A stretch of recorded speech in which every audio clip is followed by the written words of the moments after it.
y a deux façons de tuer la Bible. La première, c'est le fondamentalisme. Traiter chaque verset comme un dictionnaire scientifique moderne. Ignorer le contexte. Refuser toute nuance. La Bible dit, un point c'est tout. La deuxième, c'est le relativisme. Traiter la Bible comme un texte parmi d'autres. Vidé de toute autorité, réduit à des perspectives culturelles qu'on peut accepter ou rejeter selon nos préférences. C'est ton interprétation, moi j'ai la mienne. Les deux approches détruisent la parole de Dieu. L'une par rigidité, l'autre par dissolution. Aujourd'hui, nous allons explorer une troisième voie. Lire la Bible avec sérieux, sans tomber dans le légalisme et avec humilité, sans tomber dans le relativisme. À la fin de cet épisode, vous comprendrez le principe d'une herméneutique saine, une manière de lire l'Écriture qui honore à la fois son autorité divine et sa nature incarnée dans l'histoire humaine. Commençons par 2 Timothée 2,15. Efforce-toi de te présenter devant Dieu comme un homme éprouvé, un ouvrier qui n'a point à rougir, qui dispense droitement la parole de vérité. Le mot grec traduit par dispenser droitement est orthotomeo, couper droit, tracer une ligne droite. C'est un terme utilisé pour les tailleurs de pierre, les charpentiers. Il faut de la précision, du soin, de la rigueur. Paul dit à Timothée, tu dois travailler pour bien comprendre la parole. Ce n'est pas automatique, ce n'est pas intuitif. Cela demande de l'effort. Mais attention, dans Jean 14, 26, Jésus promet que le Consolateur, l'Esprit Saint, vous enseignera toutes choses et vous rappellera tout ce que je vous ai dit.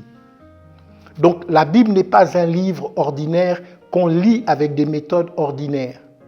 C'est la parole de Dieu, vivante et efficace.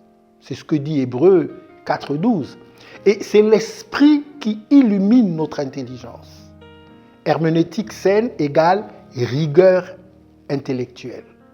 2 Timothée 2,15 plus dépendance de l'esprit, Jean 14, 26.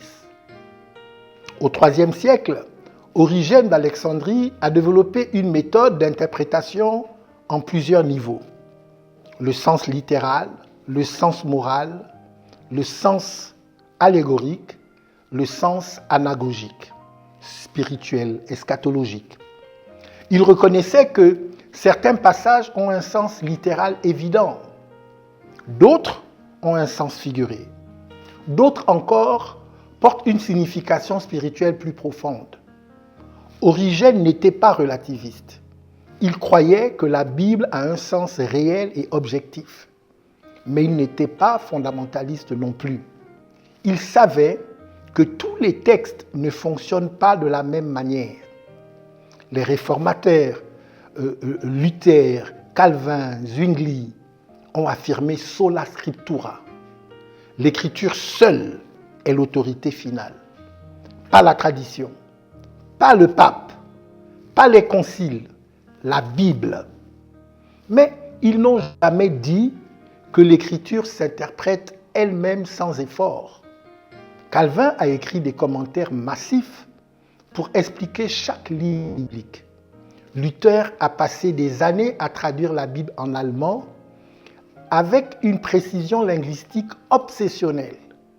Il croyait en l'autorité absolue de la Bible, mais il savait aussi que cette autorité exige qu'on la lise avec sérieux, contexte et dépendance de l'esprit. Alors concrètement, comment lire la Bible sans tomber dans ces deux pièges? Premièrement, posez toujours 3 questions à un texte biblique. Qu'est-ce que ce texte disait à ses premiers lecteurs? C'est le contexte historique. Quel principe universel ce texte enseigne-t-il? C'est la théologie transhistorique.